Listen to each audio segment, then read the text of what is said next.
Hello everyone, welcome to another video. And this one I'm going to be going over some details, tips and tricks for the radial menu and its potential use for gunners, which, my god, it is amazing at what you can do with this now. Now, one thing before we get into this, there is a particular setting with the radial menu which, for veterans, I highly suggest it. It's the radial menu settings and the controls under options, and you can switch it to type 2, which initially in type 1, whenever you're using the quick radial menu, if you just say you go to select your item and then once you let go, it selects it under type 1, which when you're on the move you can imagine that could be a little frustrating trying to select them with, say, square, circle, triangle, X. So switching that to type 2 forces it to where you have to not only move it towards it, but you also have to click down on the right joystick. This is extremely helpful for me. In a way, I don't accidentally use my mantles when I don't want to. So I thought I would just share that part before we get started. Now, in the items and options we have Customize Radial Menu, and you are able to fully customize this however you want to. But right now, what I'm showing you it in is in the beta. So we have favorites. This is usually personal items, mantles, so on and so forth. Multiplayer is your powders, barrel bombs, other kinds of things. Oh, that's where they actually have a craft mega potion in here. And you got ammos and coatings, which I actually never really got around to using, but we'll get to that in a moment. And then communication, which you can see up here at the top. I was kind of experimenting with that. So for each of these tabs you actually have the option to rename them, which I'm going to do right now. And don't mind me because I just have a USB keyboard plugged in. And yes, Monster Hunter World will be compatible with USB keyboards, which again is amazing. So we're going to rename this Bullet Crafting. And then this one we're basically going to nitpick some bullets that we frequently use and want to be able to craft on the fly. So, and as you can see up here, we have items, ammos and coatings, special items, crafting, gestures, shoutouts, so on and so forth. So not only can you use it to select these items quickly, but you can also use them to craft them. Now, I had already put spread ammo 1 because that was a common one, easy one to find materials for, so we'll leave that. Actually, we can probably just leave that for the example.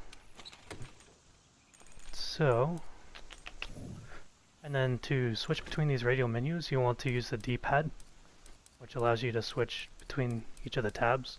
So say I want to do spread level 2, click down on it, and voila, that one is equipped. But the main thing I was wanting to show you in this is the fact of being able to craft on the move. Now, before I go and pick something up, I also want to mention that items can also be set to auto-craft, which again, for gunners, is an amazing feature to have. But I do have to mention though, that with the auto-crafting, it only auto-crafts it as the materials are coming in. And if you are maxed on the item you're trying to craft, it won't auto-craft anymore. It'll just basically keep the materials as they are. So right here we have spread level 1 set to auto-craft, which can be toggled by pressing triangle. So we have that now, so when I go to pick up this needleberry right here, I should auto-craft some ammo, and then I should have additional resources left over, which is indicated on the right side there. So it says I crafted 30 bullets while having 10 needleberries left over, which this is some good information to have on the fly.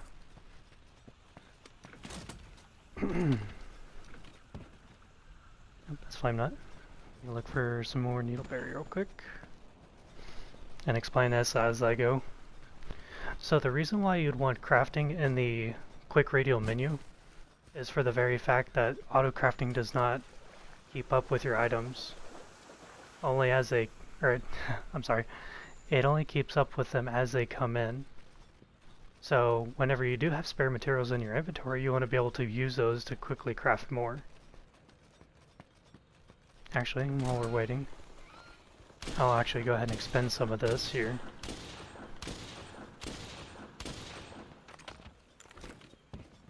So if we go over to our bullet crafting tab, we can see that we have 73 spread ammo 1 left, which our maximum for that ammo type is 80. Now, being able to know actually how much you have left just from your little quick crafting thing here is also a really nice advantage. It's like, okay, how much do I have left? I have this much, so I should instinctually craft this much more. Now, since my setting is on type 2, every time I click down on the right joystick, it crafts another one. And as you can see, you have a quick little glimpse of your crafting results in the bottom left. Again, another nice feature because you can see how much materials you have left to make additional ammo. So, I know there's a needleberry around here. I just gotta remember to find it. I think it is right over here. Okay, so as you can see, I'm actually maxed on the ammo and it won't let me craft anymore. So I wanted to show this as an example for the auto crafting. So when I grab this, it goes straight as a material into my inventory, rather than showing my ammo is maxed. So between all of these quick uses, like auto crafting and quick crafting through the radial menu, you're able to make the maximum use of all of the stuff you have in your inventory, how much you pick up on the field, along with any remaining resources. So for example, another big thing with the older titles was you'd always have to go through this, go into the crafting list, find out where your thing was, which usually you would rearrange, or no, you'd switch to the craftables section, and then whatever was craftable would be on the first page, or more. But being able to, say, unload into some poor soul, be like, oh, I'm out of ammo. Craft, reload, and then just continue the silly, ridiculous onslaught of whatever you are shooting.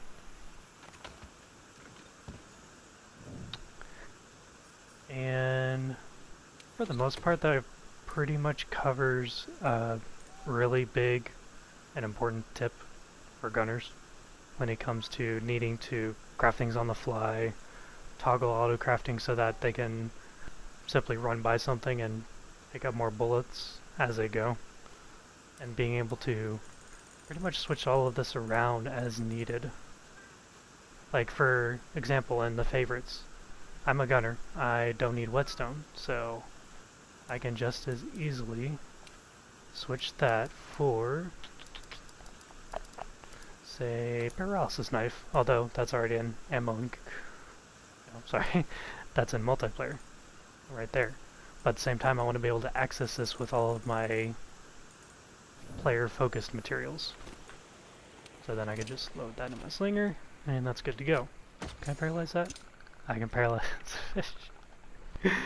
I didn't mean to do that. But anyways, sorry about that. But anyways, that pretty much concludes the end of this tutorial. I've recently been trying to make as many guides and informational facts and tidbits that I can for our Adopt a Hunter community, which I'm honestly a big fan of.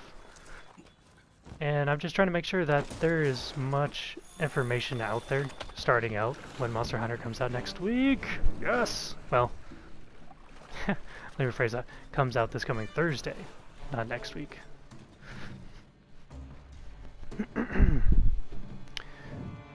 So, thank you for watching, and hopefully you will catch me in possibly another tutorial and or guide.